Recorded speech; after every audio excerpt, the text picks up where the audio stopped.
Então vamos lá. Conseguiram dar uma lida em marcos de desenvolvimento? Sim, conseguiram.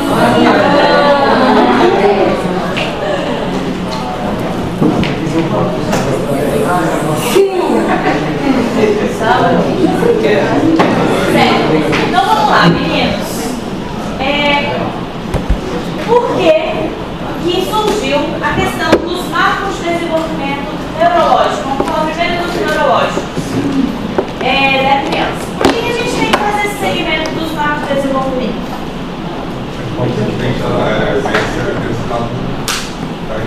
Ela está evoluindo, se ela está tendo desenvolvimento de acordo com a idade.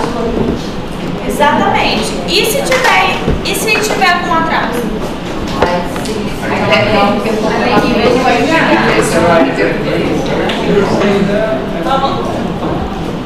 Bom, se tiver em atraso. Investigação também tem que estar Investigação e tratamento. Investigação e estímulo precoce, certo? Se a criança tem um atraso de desenvolvimento motor, ela não está segurando a cabecinha ali aos 2, 3 meses, o que eu preciso? Caminhar para a fisioterapia, além do estímulo, né? Primeiro a gente pede para os pais estimularem, porque às vezes está deixando aquele bebê muito deitadinho, não está estimulando, a gente pede para estimular e na próxima consulta, se manteve o atraso, a gente vai fazer o encaminhamento para a fisioterapia, para a fonoaudiologia, se é um atraso de fala, né? A gente vai contar com a equipe multiprofissional junto com a gente. Então, qual é a importância da questão dos marcos de desenvolvimento? A gente precisa identificar precocemente atraso e os atrasos e a gente intervir o quanto antes para que não haja um prejuízo quanto a esse desenvolvimento dessa criança. Tudo bem até aí? Mas como é que a gente vai saber se essa criança tem um atraso de desenvolvimento? Como que funciona as consultas com o pediatra? Alguém sabe a frequência que essa criança precisa ir à consulta com o pediatra ou ela só precisa ir se a mãe perceber algum problema?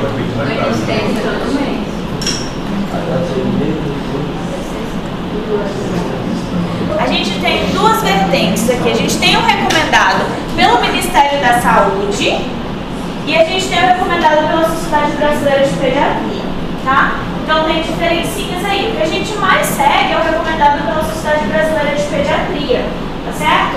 Então, pelo Ministério da Saúde, a gente tem consulta do RM até 7 dias de vida, depois com 1, 2, 4, 6, 9, 12 meses. Tá vendo como espaça bem as consultas? Depois 2 consultas no segundo ano de vida, só com 18 e 24 meses. E a partir do segundo ano de vida, uma vez por ano.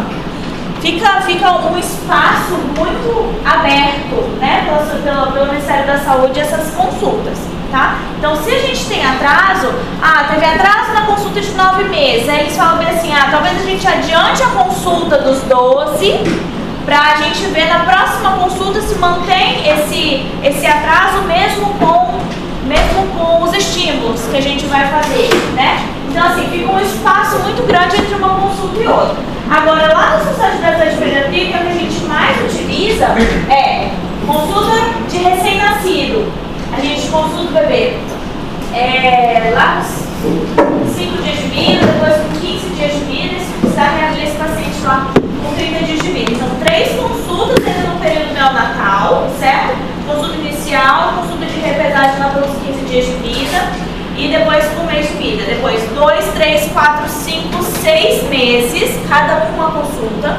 Aí a gente faz consulta com 8, 10 e 12 a cada 2 meses. Aí depois a gente faz a cada 3 meses, a partir dos 2 aninhos. E aí a cada 6 meses, a partir dos 6 anos. Esse é o mais recomendado, certo? 3 meses. Aí a partir de 7 anos, a gente faz uma consulta por ano. Mas assim, vamos lá. A gente no serviço público, a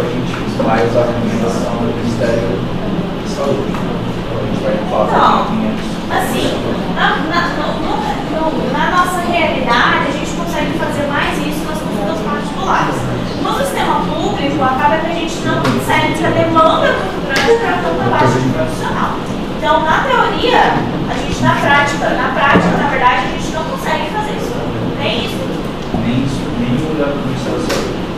É o recomendado, mas na prática a gente vai orientar a mãe do Ministério da Saúde. Ou dar esse. A gente orienta da Sociedade Brasileira de Pediatria. Tá, então assim, na prova a senhora vai. Vou cobrar das bebês. Tá?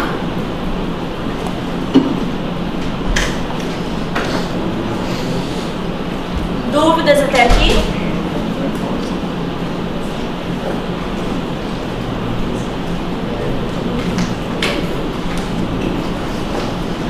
Alguém sabe? O principal instrumento para avaliação dos marcos de desenvolvimento? Caderneta de vacinação da criança. Lá tem todos os marcos de desenvolvimento para a gente acompanhar essa criança, certo? Então a caderneta tem os marcos de desenvolvimento de 0 até 10 anos de idade. E é super fácil de ser preenchido. Vocês vão preencher lá no internato, vocês vão preencher essa caderneta da criança e nas consultas de rotina, certo? Vocês que vão estar preenchendo. Eu vou ensinar vocês a preencher lá na prática também, mas eu vou mostrar aqui para vocês. Então vamos lá. Isso aqui está na caderneta, está escrito lá, foi extraído da caderneta de vacina esses dados, tá bom? Então vai ter os dados de cada idade para essa criança. Ó, assim que a gente vai ver lá, tá vendo? O que está em verdinho, lá no quadradinho, 0 a 1 mês.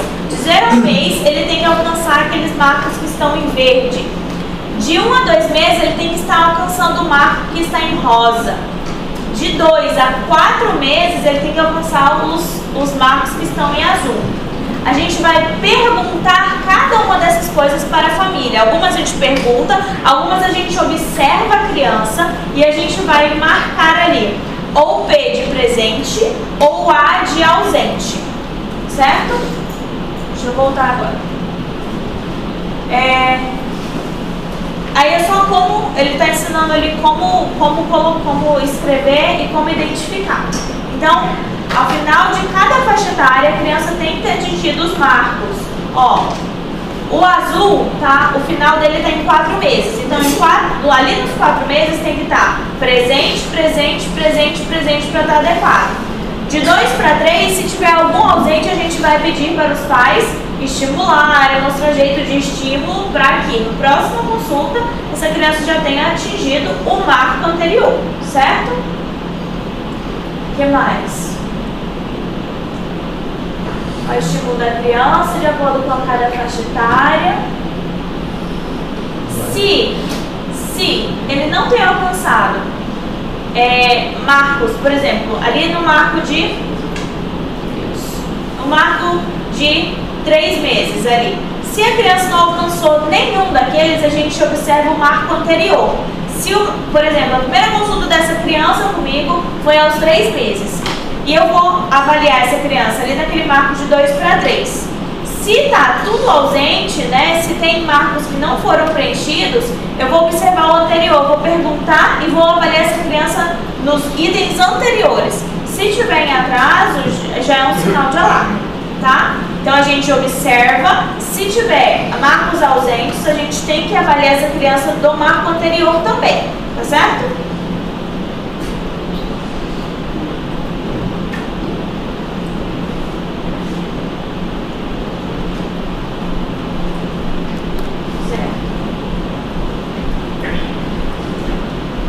Então, o marco de desenvolvimento a gente vai avaliar na primeira etapa da vida. A avaliação deve ser feita mês a mês, seguindo as instruções de como pesquisar o marco em cada faixa etária. Então, a faixa etária do bebezinho pequenininho. Vamos voltar de novo. Aos 1 para 2 meses, sorrir quando é estimulada. Então, a gente vai lá e a gente, durante o exame físico, vai sorrir, vai tentar conversar com aquele bebê e ver se ela responde com um sorriso, certo? E a gente vai perguntar para a mãe também se a criança já está sorrindo. Aí a gente vai avaliar esse marco presente ou ausente. ela já está abrindo a mãozinha, porque a gente sabe que o bebezinho muito pequenininho, a tendência é ficar em postura mais fletida, certo? Então, se ali com 1 para 2 meses esse bebê já está abrindo a mão espontaneamente, se esse bebê já não tem aquela postura tão fechadinha, se ela já está mais um pouquinho relaxada, né? Já abre as mãos espontaneamente, presente ou ausente. Então, cada um desses a gente vai avaliando pela faixa etária. Se acontecer de falhar, de alcançar algum marco, a gente deve antecipar a próxima consulta e iniciar uma investigação quanto ao ambiente que a criança vive em relação aos seus familiares e os estímulos, certo? Essa avaliação da criança em seu ambiente da família em relação se essa criança está sendo estimulada. A gente sabe bem, hoje em dia, que a gente precisa, que a criança é muito estimulada de barriguinha para baixo, chama tummy time, tempinho de ficar de barriguinha para baixo. É o que mais estimula o bebê pequenininho dessa fase a fortalecer a musculatura do pescoço, a fortalecer a musculatura da coluna, porque já ela tá. A gente coloca ela de bracinho, de barriguinha para o chão assim, e no início ela vai levantar a cabecinha. Depois ela vai seguir os ruídos, a gente estimula para cá, ela vai olhar para cá, a gente estimula para cá, ela vai olhar para cá. Isso deitadinho de barriguinha para baixo, tá? E aí depois ela vai começar a se apoiar mais pelos bracinhos, já vai começar a levantar o tronquinho, né? Então a gente vê o desenvolvimento da criança, que é crânio caudal, sempre começa pela cabecinha, pescoço, coluna torácica, coluna lombar. Por isso que a criança levanta a cabecinha, depois ela começa a levantar o tronco, depois essa criança começa a querer se balançar para frente e para trás, depois ela começa a sentar, depois ela começa a se engatinhar para depois ficar em pé. Então a gente vê esse desenvolvimento sempre crânio caudal, tá? E aí a gente vai orientar essa família qual é a forma correta de estimular essa criança que está com um déficit de crescimento daquela faixa etária. Essa criança está com 6 meses e ainda não rola. Então a gente vai orientar formas dessa mãe, dessa família, mostrar para a criança que ela tem a capacidade de rolar. Esse atraso se manteve por mais de 2 consultas, a gente precisa encaminhar a criança para esse serviço de maior complexidade e estimulação neuropsicomotora com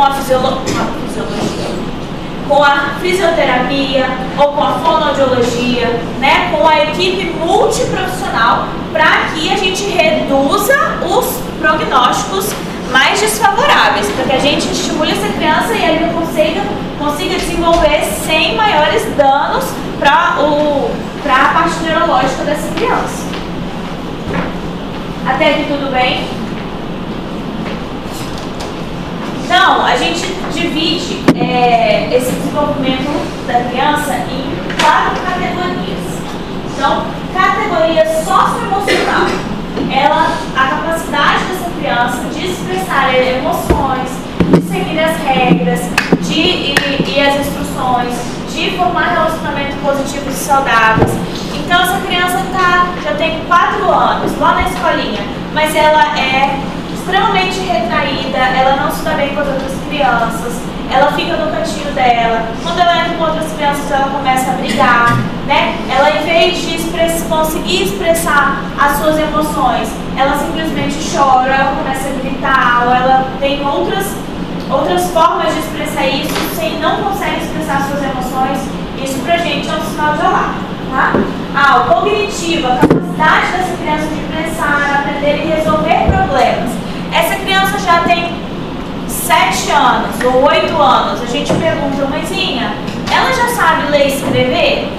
Não, ela não consegue focar, doutora. A professora já pediu um monte de vezes para eu vir atrás do pediatra, porque ela não sabe ler. A gente ensina e ela não consegue aprender a letra do A e a U.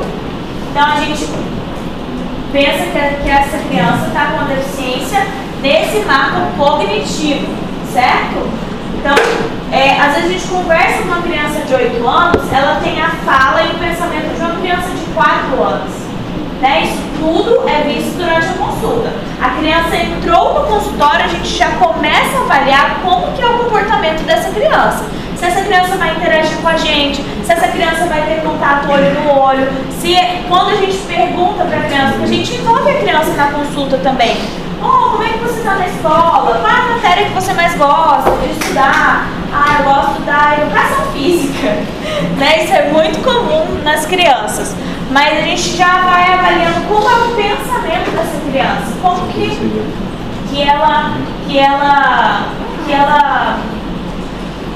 como que está o cognitivo dela, né? Em relação à linguagem e à comunicação, é a capacidade dela absorver, aprender e a usar a linguagem. Ah, uma criança de 1 ano e meio que está só falando dadá, papai e mamá. Isso está certo? Essa criança já tem que falar várias palavrinhas que são fora do ambiente familiar dela, né? Ela já pode falar água, ela já pode estar falando au, ela já pode estar falando quero, já pode estar falando pão, já pode estar pedindo as palavrinhas, né? Então, se a gente observa essa criança e vê que essa criança não está adequada para a idade dela fala, é uma criança de 4 anos que não fala nada, só fala mamãe. Tudo que ela vai pedir é mamãe. A gente já precisa avaliar seriamente essa criança, porque uma criança de 4 anos já é para estar formando frase, contando historinha, já é para estar muitíssimo desenvolvido na questão da comunicação.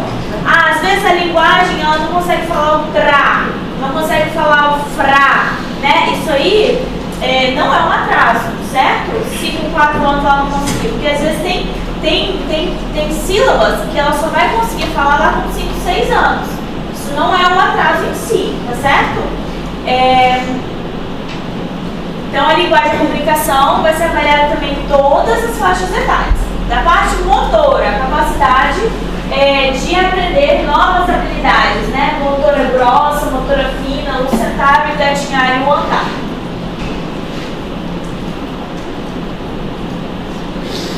Então, quais são os marcos principais de cada um dessas classificações em relação à idade dessas crianças?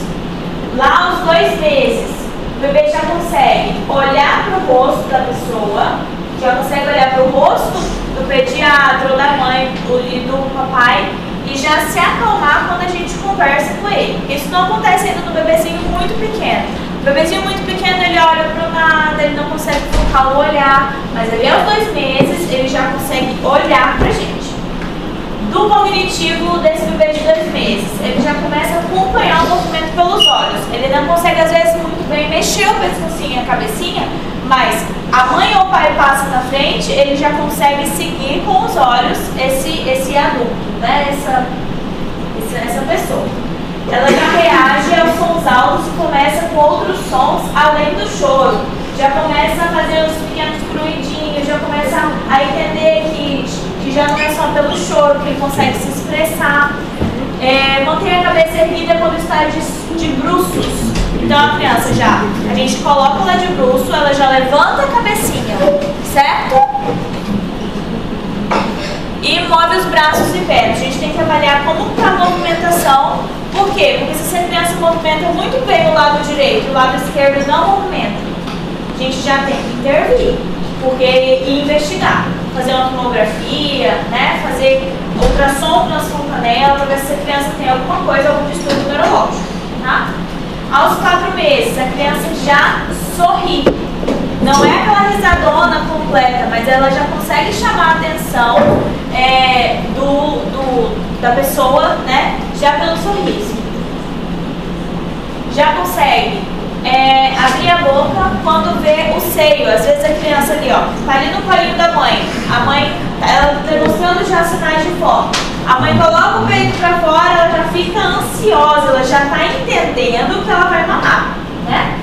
Faz sons quando você fala com ele, né? Ela já consegue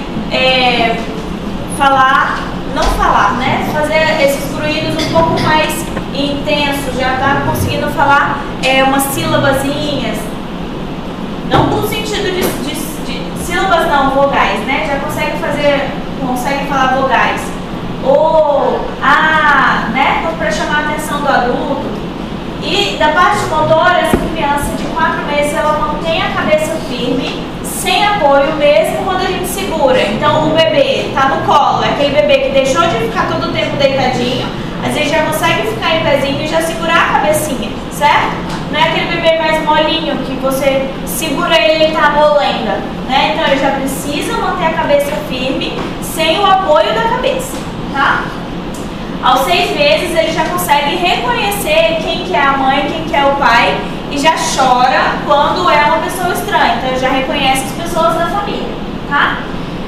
Aos 6 meses, coloca tudo na boca, tudo vai pra boca, ela já consegue fazer o movimento de garra, pegar e levar pra boca. Lembra que é um marco de desenvolvimento para começar a introdução alimentar, né?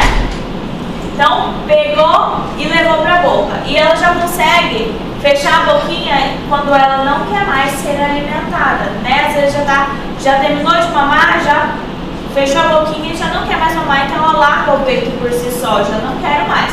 Ou então a gente está dando a comidinha, ela não abre mais a boquinha para comer, né?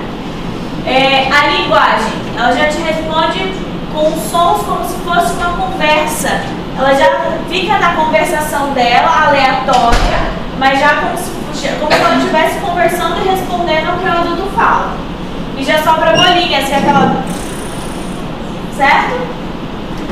Rola de barriga para trás. Então a criança de 6 meses, ele tem que estar rolando, certo? Rola para um lado, rola para o outro. Benjamin começou a rolar esse final de semana. Com 4 meses começou a rolar. Professor, mas com relação a colocar as coisas na boca, a mãe fala que é porque os dentes ficam coçando. Não tem nada a ver, né? Não tem a ver. Claro, se tiver nascendo os dentes, a criança também vai coçar a gengiva porque dói. Quando vai rasgando lá a gengiva com os dentinhos, dói e a criança fica com a necessidade de coçar a gengiva. Mas essa questão de levar tudo para a boca é do próprio desenvolvimento neurológico. Eles têm prazer na sucção, como eles não enxergam muito bem, eles vão enxergar bem lá com 10 meses. Então, no início, a audição é muito apurada, a audição, tudo que é de som é muito apurado para o bebezinho. E depois começa, pelo reflexo da sucção, ela levar tudo para a boca. Então, ela reconhece tudo pela boca. Então, às vezes, ela tá com a mãozinha ali fechadinha, ela começa a levar a mãozinha para a boca, daqui a pouco a mãozinha abre. Ela começa a comer a mãozinha, daqui a pouco essa mãozinha já tem a capacidade de agarrar. E vai também levar para a boca, porque ela precisa reconhecer aquilo, ela reconhece pela boca, certo? Então é pelo desenvolvimento e pelo essa fase oral que a gente chama. Então essa fase oral tudo vai para a boca, não é só por conta de dente. Também pelos dentes, mas não por conta dos dentes, tá? Professora, até quando deve fazer a comunicação com as pessoas? Até quando a fontanela está aberta. Quanto tempo a fontanela fecha? Alguém sabe? Não, é entre 8 e 18 meses. Até 18 meses tem que estar fechado. Então, uma das coisas que a gente tem que avaliar na criança, a partir dos 18 meses, viu a fontanela ainda aberta a partir dos 18 meses, isso já é um sinal de alarme, certo? Então, fontanela fecha até 18 meses, tá? Aí a gente tem que ver, porque às vezes a gente não sente 100%, mas ainda está aberta ali as suturas. Quando essa fontanela fecha muito cedo e realmente fecha, a criança começa com malformações da cabecinha. A cabecinha vai ficando torta. A gente chama de crâniocinostose. Então o cérebro não tem para onde crescer, essa cabecinha já fechou. E ele precisa de uma cirurgia neurológica. O neurocirurgião, ele reabre essas estruturas todas. Tá? E isso causa também atraso de desenvolvimento neuropsicomotor, tá, gente? A cabeça vai ficando tortinha e vai começando a ter atraso, porque esse cérebro está crescendo e não tem para onde crescer. A gente vê que tudo na criança, além da alteração, sempre vai ter algo relacionado ao desenvolvimento que vai ter atraso, tá? Então, aos 9 meses. Aos 9 meses essa criança já vai mostrar pra gente quando é que ela tá feliz, quando é que ela tá triste. Ele já vai começar a demonstrar um pouquinho mais as emoções dela. Ela já bate umas coisas nas outras. Então ela já pega e já fica batendo, ela já consegue bater palminha. Da linguagem, ela já consegue ali, às vezes dar tchauzinho, certo? Já consegue se jogar para onde ela quer ir. Ah, eu quero o colo da mamãe, ela se joga para os braços da mamãe. Do desenvolvimento motor, ela já consegue sentar e se manter sem apoio, tá? Aos 9 meses esse marco tem que estar presente. Tem que sentar sem apoio. Se não está sentando sem apoio aos 9 meses, alerta, tá? Então, aos 12 meses, o bebê já consegue brincar bastante, já consegue bater palminha, já consegue dar tchauzinho. Ela já consegue colocar as coisas dentro de outras. Por exemplo, ela vê um potinho e vê brinquedinhos menores, já consegue jogar esses brinquedos tudo dentro de um pote, né? Ela já consegue fazer essa lalação, mamã, papá, dadá, né? Ela já consegue fazer essa lalação. E consegue andar se segurando, consegue andar com apoio, né? Aquela criança que se põe de pé, mas ela ainda não consegue se soltar sozinha, porque ainda não tem a confiança para isso, mas ela consegue andar segurando no sofá, segurando na beirada dos brinquedos e dos móveis. Aos 15 meses, a criança já mostra os objetos e já imita outras crianças brincando. Também já tenta usar as coisas do jeito certo. O telefone ela já põe no ouvido. Hoje em dia não põe mais no ouvido, né, gente? Hoje em dia ela olha pro celular e já começa a falar como se fosse uma ligação a vídeo. Antigamente botava o celular na orelha. O copo, a criança já sabe que pegar o copo vai levar para a boca. Às vezes ela vai derramar tudo, mas ela já sabe a função do copo, tá? Então ela já tenta dizer 1, 2 palavrinhas além do mamá, papá, dadá, né? Então é bó para bola, au, cachorro, né? Então ela consegue já falar outras palavrinhas. Não a palavra completa, tá, gente? Mas a gente já consegue entender no contexto que a criança está. Se ela está apontando para a bola e está falando bola, a gente já sabe que ela está se referindo à bola. E já dá alguns passos sozinhos. Então, aos 15 meses, geralmente essa criança já começa a andar. Aos 18 meses, ela já anda tranquilamente. Ela tem que estar andando sem ajuda de nada, né? E já diz 3 palavrinhas além de papai e mamãe. E já começa a copiar pelo exemplo. O que a gente está fazendo em casa? Ah, eu vou lavar a louça, às vezes ela quer pegar um papinho e ajudar. Eu vou varrer a casa, às vezes ela quer estar junto, né? Então já começa a copiar o pai e a mãe nas tarefinhas de casa, do dia a dia. E já começa a apontar para tudo que ela quer. Ah, ela apontou porque ela quer água, então ela aponta para água. Ela apontou o que ela quer, mas ela não sabe o que é a garrafa. Então ela começa a apontar para tudo e para saber o que ela quer, tá? Mostrando o que ela quer. Aos 24 meses ela já consegue reconhecer mais suas emoções. Quando está triste, quando está feliz, quando está bravo, né? A criança ali aos 2 aninhos ela já demonstra bem, principalmente através do choro e das birras, né? Porque aos 2 anos a gente chama os terríveis 2, né? Terrible 2. E aí ela começa a saber que ganha pelo choro, pelas birras. Então ela já consegue reconhecer mais suas emoções e usar isso com os pais. Usa a mão para segurar um objeto e a outra para arrumar. Então ela já consegue segurar alguma coisa aqui e fazer alguma coisa com a outra mão, tá? E já consegue começar a falar 2 palavrinhas juntas. Quero mais, quero bola, né? Mais TT. Ela já começa a colocar 2 palavrinhas juntas na mesma, fazer pequenas frases, né? De 2 palavras. E essa criança de 24 meses, ela já corre e já entendeu como que faz para chutar a bola. Aos 30 meses, ela já começa a interagir bem com outras crianças, já consegue brincar bem com outras crianças, interagir bem e já consegue resolver problemas simples, né? Ah, eu quero pegar alguma coisa, mas eu não alcanço. Então ela já consegue entender que se ela colocar algum banquinho ali, ela subir em cima, ela começa a alcançar. Então ela começa a resolver pequenos problemas, tá? E aos 30 meses, o vocabulário dessa criança já abrange mais ou menos 50 palavras. E já consegue tirar roupa sozinho. Já consegue tirar a cuequinha, já consegue tirar o sapato, já consegue tirar a jaqueta. Os mais fáceis eles já conseguem começar a tirar.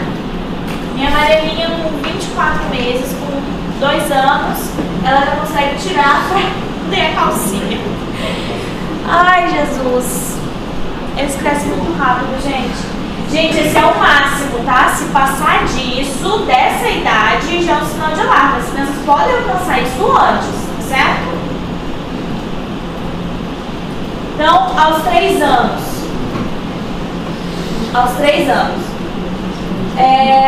Ela já consegue controlar um pouquinho melhor as emoções dela, já consegue, por exemplo, se acalmar sozinha, né? Às vezes a mãe não precisa estar ali acalentando todo o tempo para que ela consiga se acalmar. Então, até então, essa criança só se acalma quando o genitor, a genitora tá com eles. Não, mas a partir dos 3 aninhos, essa criança já consegue ter um pouquinho mais de autonomia em relação a esses sentimentos, né? Já consegue se acalmar.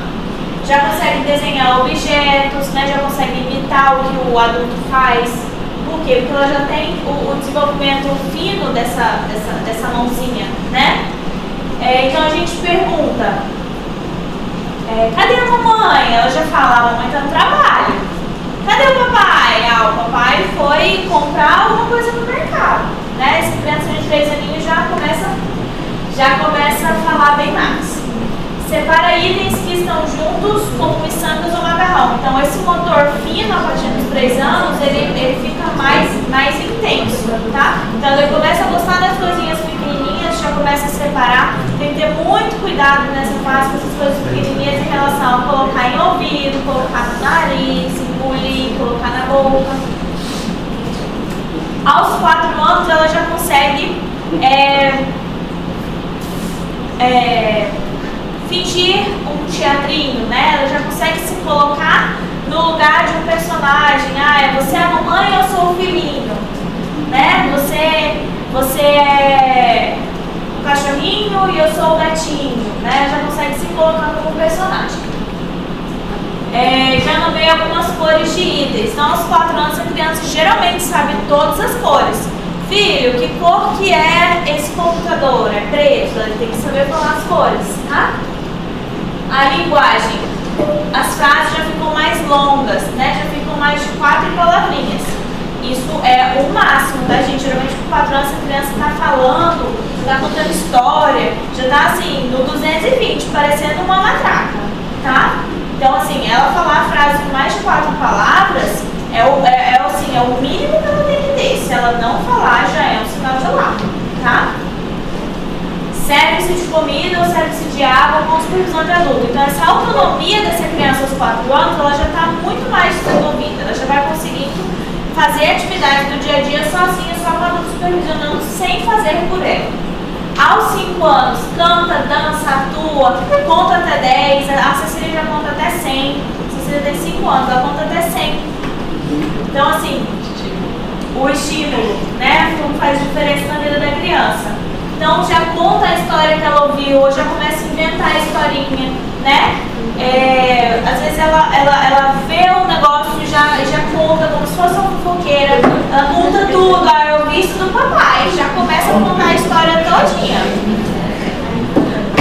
E a criança já consegue pular em um pé só, tá? De 5 anos, ela já consegue fazer pular de um pé só.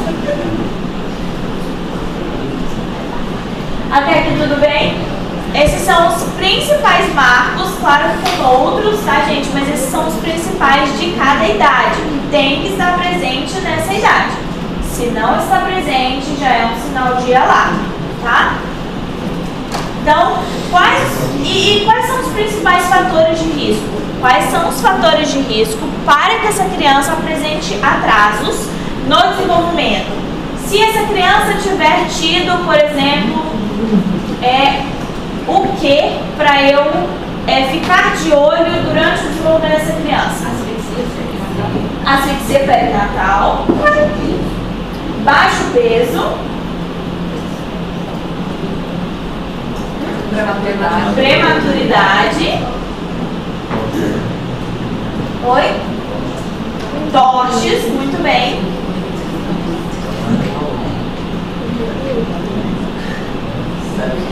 Icterícia pode sim ser um fator de risco, tá, gente? A icterícia neonatal. Por quê? Se essa criança teve uma icterícia muito importante, pode fazer uma coisa que a gente chama de kernícteros.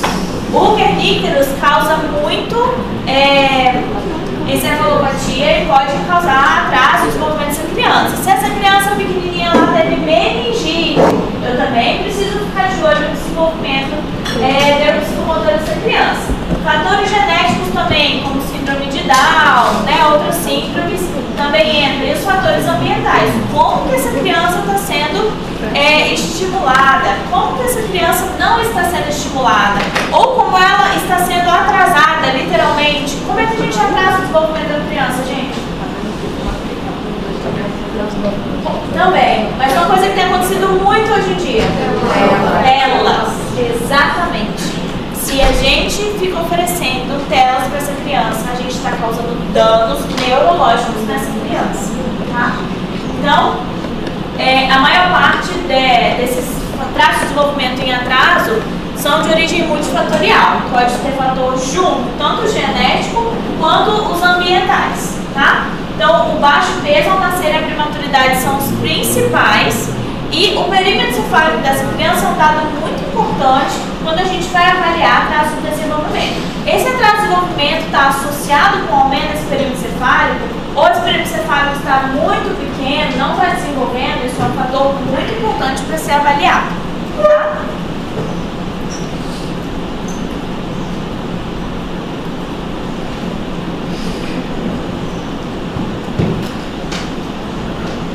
Então, como profissionais da saúde, o que a gente precisa avaliar e identificar? A gente precisa identificar os fatores de risco, certo? Riscos ambientais, violência doméstica, depressão materna, droga e alcoolismo, suspeita de abuso sexual, tá? A gente precisa, tem esses itens, a gente precisa ficar de olho, tá? Então, teve toches no período gestacional, não realizou o pré-natal adequadamente, porque a gente não sabe o que aconteceu durante esse pré-natal, né? A gente teve problemas na gestação, no parto ou no nascimento, essa criança precisou de UTI neonatal, essa criança fez hipóxia, né? Essa criança teve um Apgar menor que 7, essa criança nasceu com menos de 37 semanas ou nasceu com peso menor do que 2,5 kg, a menor de 2,5 kg é sempre baixo peso, tá, gente? Foi uma das coisas que era fator de risco lá na questão da prova e muita gente não colocou. A criança lá naquela questão de prova tinha 2.300, alguma coisa assim, salvo que lembro, e era um dos fatores de risco para ser colocado na prova, baixo peso. Isso mesmo. Ó, icterícia grave, né, o kernícteros, hospitalização no período neonatal, meningite, traumatismo na cabeça dessa criança, convulsão, tá? E se os pais têm parentesco, se os pais são primos de primeiro grau, tá certo? A gente precisa ver também se essa criança tem alguma alteração fenotípica, né? Se essa criança tem já aparentemente alguma malformação.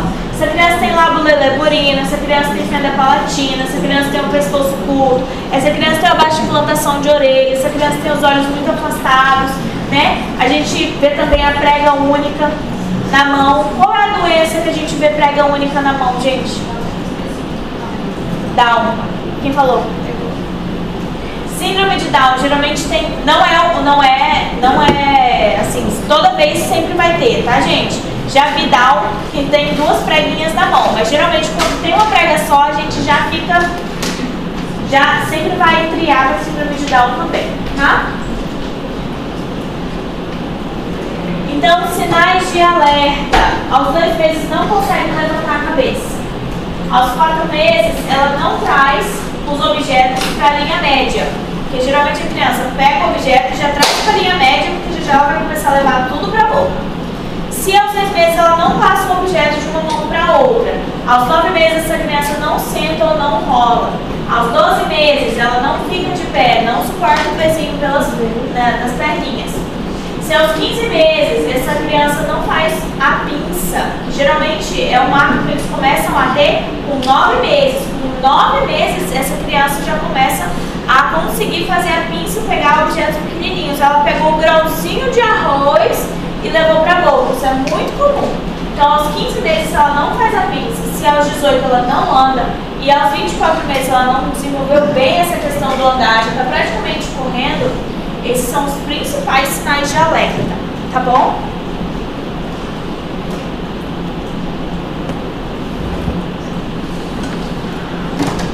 Então, como é que a gente classifica o desenvolvimento dessa criança? Essa criança já alcançou todos os marcos de desenvolvimento, essa criança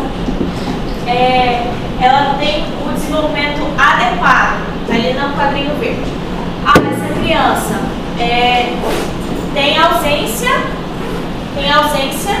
de um dos reflexos, ausência de um ou mais reflexos, ou não conseguiu habilidade para a faixa etária de 1 aos 6 anos, ou se todos os reflexos estão presentes, mas existe muito fator de risco, essa criança tem um alerta para o desenvolvimento. Então, se essa criança não tem alteração, mas tem fator de risco, já tem um alerta para a gente ficar de olho nesse desenvolvimento. Ou se ela já apresenta pelo menos uma ausência de atraso de algum desses itens, certo? Atrasou o item cognitivo, sinal de alarme, tá? Já é um alerta.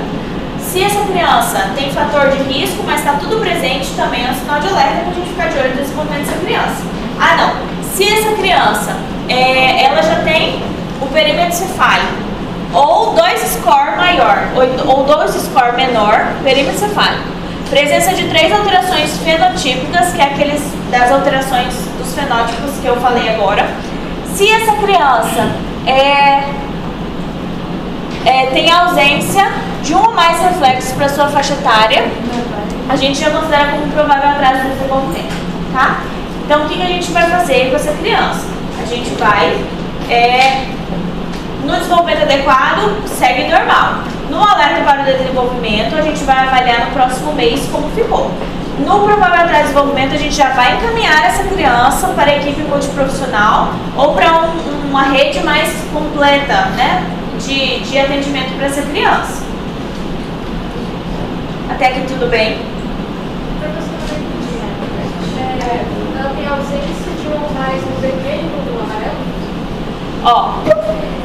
Ela tem ausência de um ou mais reflexos. Ausência de um ou mais reflexos de 1 mês a 6 anos, né? A gente vai avaliar como no próximo mês a gente vai pedir para a mãe, para a família estimular essa criança e na próxima consulta a gente vai avaliar se esse marco ainda está ausente, certo?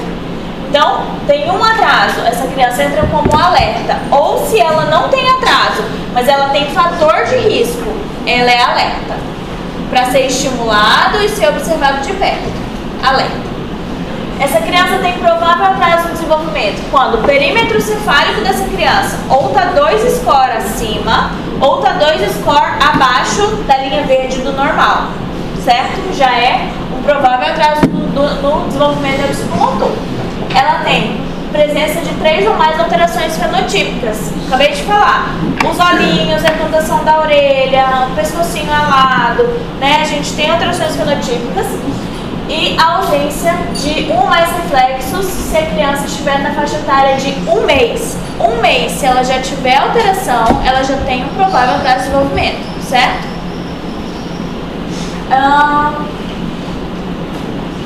É isso.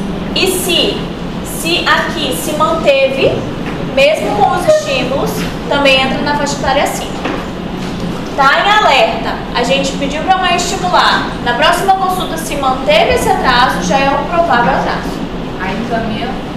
Aí a gente vai encaminhar conforme é o desenvolvimento dessa criança. É um atraso cognitivo, a gente vai encaminhar para neuropsicologia. É um atraso motor, a gente vai encaminhar para fisioterapia, né? Tudo isso junto já com o neuropediatra também, tá, gente? A gente faz o acompanhamento dessa criança, tudo, a gente pega esses atrasos, né, o quanto antes, se for preciso, aí a gente já vai encaminhar para o neuro, a gente vai realizar exame de imagem, a gente vai encaminhar para a equipe multiprofissional, para ver o que essa criança precisa para ser estimulada, tá certo? Tudo bem até aqui? Em relação à puberdade, a puberdade é o processo, é a transição, né? Da criança para a fase adulta. Então, a transição da infância para a fase adulta chama puberdade. Socorro, Deus. Os aborrecentes, né? É um processo As piores. Não, gente, socorro. Olha, na parte a gente tem a herniatria, tá, gente? É a parte da pediatria que cuida dos adolescentes, chama herniatria. Essa herniatria, ela lida muito com esse processo de puberdade, mas também com o processo porque o adolescente ele precisa se entender como gente, o que está acontecendo na vida dele, o que ele vai ser daqui pra frente. Então, a parte do que ele vai se entender como pessoa, de caráter, de fixação dessa personalidade, ele vai estar entendendo ali tudo mesmo na puberdade. Então, começa as rebeldias, começa a se rebelar, né? É exatamente isso, eu me mando, mas não se manda ainda, porque ainda depende dos pais. Então, esse é um processo muito complexo, tá? Então, a gente tem interação de fatores hormonais, metabólicos, genéticos e também nutricional. E aí começa a aparecer o quê? Os caracteres sexuais secundários. E vai ter essa aceleração da velocidade de crescimento na puberdade. E aí vai acontecer as modificações físicas e psicológicas dessa pessoa que está sendo formada uma pessoa, né? Para ela se entender como pessoa, o que ela vai ser daqui para frente. Então, tudo isso é um processo extremamente complexo que deixa a pediatria cuidar. Não sou muito fã da pediatria, gente. Eu gosto dos petititicos. Mas a gente tem a Andressa trabalha com adolescente, viu, gente? A Andressa. Ela trabalha muito com adolescente. A gente tem aqui em Porto Velho a Andressa e o... É brava, né? A Andressa e o Felipe. O Felipe também é um pediatra que trabalha praticamente só com a pediatria, tá? A gente tem esses dois aqui em Porto Velho. E aí? Marcos de desenvolvimento que marcam o início dessa puberdade. A gente tem a axilarca, que começa a ficar CC, tá? Então, o aparecimento do odor nas axilas. A gente tem a pubarca, que é o aparecimento dos pelos pubianos. A criança geralmente tem umas peluginhas ali, né? Na região, esses pelinhos branquinhos, bem loirinhos, toda criança tem. Agora, esse aparecimento de pelo pubiano, a gente fala de pelo grosso, tá, gente? Aqueles pelos mais grossos. A telarca ou a gonadaca, a telarca é o aumento dos pelos e a gonadaca é do testículo dos meninos. E a menarca marca a primeira menstruação da menina, tá? Então, quando que eles ocorrem? Qual é o normal do aparecimento desses marcos do desenvolvimento da puberdade, né? Na menina, na média, entre 8 e 13 anos de idade. 8 anos começa a aparecer a telarca, o tecido mamário da criança, da menina. Do menino, a partir dos 9 anos, a gente já começa a avaliar o aumento desse volume testicular. Então, o diâmetro desse testículo aumenta acima de 2,5 centímetros, certo? E aí a gente tem o estadiamento dessa puberdade. Alguém sabe qual tabela a gente usa? Tanner, muito bem. Macho e Tanner. Então, das meninas, a mama está bem infantil ainda, né? Aquela mama pré-adolescente.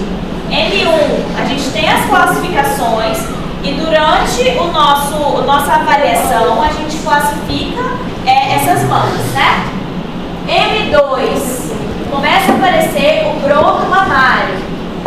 M3, já começa a crescer a mama, a areola, certo? M4, já tem uma projeção dessa areola e já volta uma elevação acima do corpo da mama, já começa a ficar mais cheio aqui. E o M5, que já é o estágio adulto dessa mama.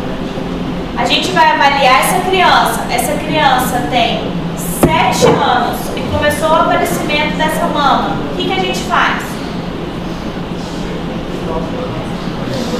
Caminha cuidando, vou falar um pouquinho mais pra frente, tá? E aí a gente tem o estadiamento da parte... Só com relação à mãe, a gente analisa muito mais a questão da auréola e da vacina do que a questão do tamanho si mesmo. Exatamente, porque tem criança que não, tem pessoa que não tem aquela mama mais avantajada, né? Então a gente vai avaliar como é que tá, claro que a gente vai no crescimento da mama em si, mas muito mais em relação à projeção desse mamilo, ao tamanho dele que ele fica, né? E da areola também, das papilas, em relação ao tamanho que ele fica, tá? Isso que a gente pode usar, viu, gente? A gente olha a criança, a gente olha a tabela. A gente olha a criança, a gente olha a tabela. Não é uma coisa que a gente tem 100% decorado na cabeça, tá? Então, da parte da pubarca, né? Então, P1 não tem pelo nenhum, né? Então, P2 começa o aparecimento, os pelos um pouquinho mais grossos, mais longos, mais pigmentados. Em P3 a gente vê eles muito mais escuros, muito mais espessos e já está se espalhando um pouquinho mais para a síntese pública. O P4, a quantidade já tem a característica do pelo do adulto, mas não é tão espalhado quanto do adulto. O do P5 já é a pigmentação típica do adulto, bem espalhado, bem grosso, tá? Que atinge até a superfície interna da coxa. E do menino, a gente vê em G1, que é o pênis infantil ainda, o G2, então a gente já tem um aumento do testículo escroto, a gente não tem já um aumento de pênis logo ali no G2, tá, gente? A gente tem só um aumento mais do testículo. No G3, além do testículo, a gente já tem um aumento já do pênis. No G4, o diâmetro desse pênis já aumenta bastante. E no G5 já é o genital adulto. No P1 é mais ou menos como o da menina, tá? Então o aparecimento é primeiro ausente. No 2 começa a aparecer mais longo, mais pigmentadinho. No G3 está mais escuro, mais espesso. No G4 já está bem com a característica de adulto, só que não tão espalhado. E no G5 a quantidade e a característica toda do adulto. Então, como é que a gente define se essa puberdade está adequada ou se essa puberdade está começando antes do tempo, né? A gente vê através do início desses marcos da larga pubarca e do aumento peniano do testículo. Se acontecer antes da idade limítrofe, né? Que é antes de 8 anos para as meninas e antes dos 9 anos para os meninos. Professor, pessoas que são depois mentem as pessoas que menstruaram as meninas depois dos 15 anos, mas não é a grande parte, né? Mas aí a gente vai avaliar junto, não é só a menstruação em si. A gente vai avaliar toda a questão dos caracteres sexuais. Isso aí a gente vai ter que, quando depois, tem inúmeras síndromes que podem fazer isso, malformações do sistema geniturinário, a gente tem alteração genética, né? Porque às vezes tem característica de menino, mas na verdade a genética é um XXY, por exemplo, né? Então a gente tem toda uma questão muito mais complexa. Se está em atraso, aí a gente vai encaminhar essa criança tanto para endócrino quanto às vezes até para geneticista, certo? Mas o que a gente precisa avaliar? A gente não pode deixar passar as puberdades precoces, certo? Nós, né, como clínicos gerais, a gente tem que saber as idades mínimas de aparecimento disso. Eu peguei uma criança semana passada lá no ambulatório do Mariana, ela está com 6 anos e já começou o aparecimento dos seios, certo? Então é uma criança que eu já pedi raio-x de mãos e punhos. Por quê? para a idade óssea. A gente faz um raio-x de mãos e punhos para a idade óssea. Às vezes essa criança tem 6 anos de idade cronológica, mas a idade óssea dessa criança tem 9, certo? Então a gente precisa fazer o bloqueio da puberdade dessa criança, certo? Isso quem faz é endócrino, mas a gente solicita os exames e vê a necessidade da urgência disso, certo? Então, eu já encaminhei para endócrino essa menina de 6 anos, mas já pedi o raio-x de mãos e punhos, que é para a idade óssea. A gente também pede ultrassom pélvico, certo? Ultrassom pélvico, por quê? Para avaliar a espessura de endométrio dessa menina, para avaliar o tamanho dos ovários dessa menina, certo? Além do FSH, LH, TSH, T4 livre, a gente pede também, tá? Então, como é que a gente vai avaliar no nosso dia a dia? O paciente, desde o momento que ele entrou no consultório, a gente já começa a avaliar o comportamento dessa criança. Se essa criança ela olha, se ela tenta se comunicar, dependendo, é claro que do jeito dela para cada faixa etária, né? Chega uma criança de 8 anos que não quer conversar, que fica no canto, ou se quando fala, é uma fala muito infantilizada, né? Tudo a gente vai avaliando. Qual direção ela se prefere se movimentar quando entra no consultório? Ela fica no cantinho ali, ela está isolada, não, ela já tenta interagir, ela tenta pegar as coisas que estão em cima da mesa. Ela está brincando, né? Tá com um brinquedinho, ela usa o brinquedo da forma correta, é um carrinho, ela está usando como carrinho ou ela está destruindo esse brinquedo? Isso também faz diferença, tá, gente? Tem muito autista que, em vez de brincar da forma correta, ele começa literalmente a destruir os brinquedos. Ele gosta dos pedacinhos do brinquedo, certo? Ele brinca de forma assim, a desmontar os brinquedos. Essa criança, a resposta que dá quando a gente tenta se aproximar dela, essa criança começa a chorar, essa criança tem a faixa etária pequena que realmente vai chorar porque é um estranho, essa criança é uma criança grande, já que não aceita o contato de outras pessoas, né? Então, como que ela busca a participação e a aprovação dos pais? Porque tudo que a criança faz, ela acaba olhando para esse genitor se está certo, se está errado, né? Então, como é que ela busca aprovação? Ou ela não está nem aí porque o pai e a mãe tá se ela quer a aprovação mesmo desse pai, né? E aí, como é que a gente faz a intervenção em relação a alterações de marcos de desenvolvimento?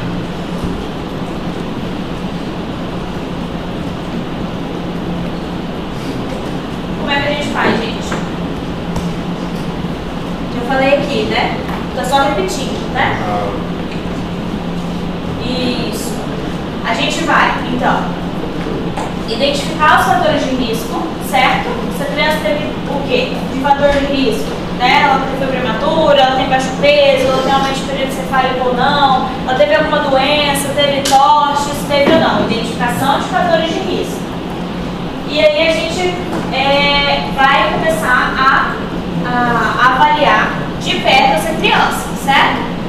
E se a gente avaliou que essa criança está em atraso real desse desenvolvimento, a gente vai fazer o encaminhamento precoce para essa atenção mais especializada, que inclui a equipe multiprofissional que vai cuidar de estimular esse cérebro, certo? A intenção é conseguir estimular esse cérebro para essa criança alcançar esse marco de desenvolvimento. E aí cada criança é uma criança. Uma criança vai precisar mais da parte motora, outra criança vai precisar mais da parte cognitiva, outra criança vai precisar mais da fono. Isso é uma intervenção individualizada, tá? E também frisar para os pais que precisa ter a parte dos pais, né? A parte dos pais de não deixar na tela, a parte dos pais de sentar e ler o livro com essa criança, a parte dos pais de brincar com essa criança, de contar historinha, né? Para que essa criança consiga alcançar esse ganho cognitivo, físico, social e emocional.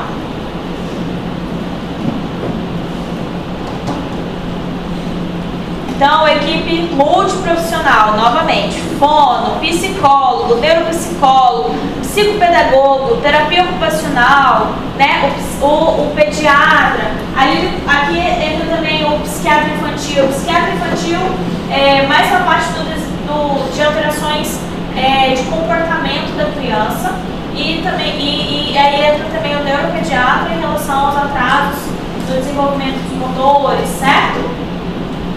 As intervenções com as crianças que apresentam transtorno, a gente precisa de estimulação precoce. A cabecinha da criança, gente, dá pra gente moldar quando é muito cedo, certo? Se a gente estimular desde cedo, a gente sabe que a gente faz uma diferença grande na vida da criança. Agora, se a gente deixa passar, se essa criança já vai ficando maiorzinha, esse cérebro já não está tão imaturo, é muito mais difícil a gente conseguir reverter algumas situações, certo? De preferência, diagnósticos de atraso de desenvolvimento ser feito antes dos 3 anos de idade. Beleza? Acabou-se. Deu por hoje.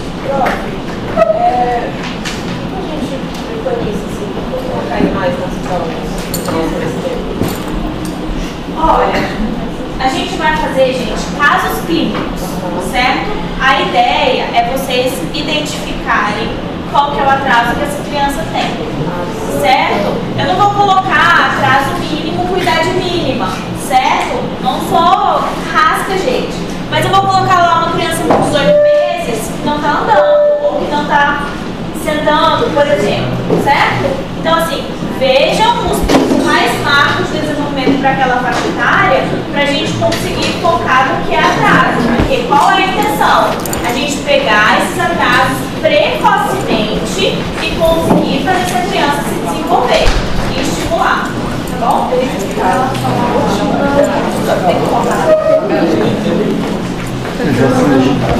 Não, focar quando começa cada um, certo? Por que vocês vão usar a tabela? Vocês vão usar a tabela no dia a dia, lá no ambulatório, para você avaliar essa criança. Mas a gente precisa aprender a identificar o que é a puberdade precoce. Certo? Da menina. O menino, 9. Foi na brava. Gente, só um minutinho aqui. A aula da semana... a lista passou, gente? Tá. Vou fazer a chamada. Em relação à semana passada,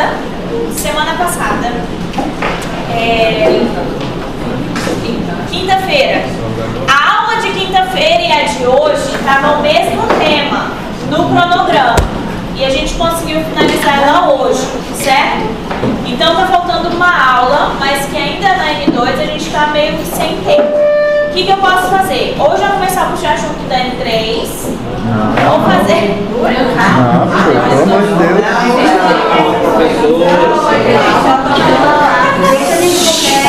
O que eu pensei pra ajudar, gente? Eu pensei o seguinte: na semana da N2 de vocês, como eu só tenho aula com vocês só depois da N2, eu acho, agora. Na semana da prova de vocês, a gente fazer um apanhado geral dessas informações, como se fosse um resumo para a prova. Pode ser? Presta atenção. Só que ela não pode ir segunda a quarta. À tarde.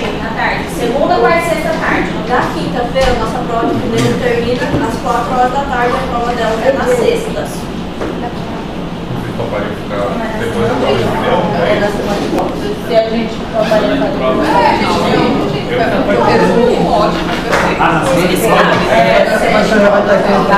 É para o assunto estar fresco na mente, gente. Essa é a ideia.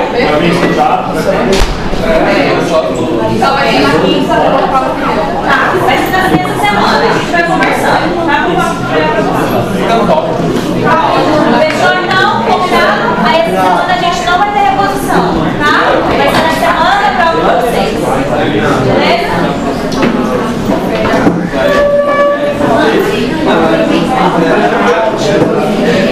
Cadê a lista? Passou? Chegou. Mariana, irmã?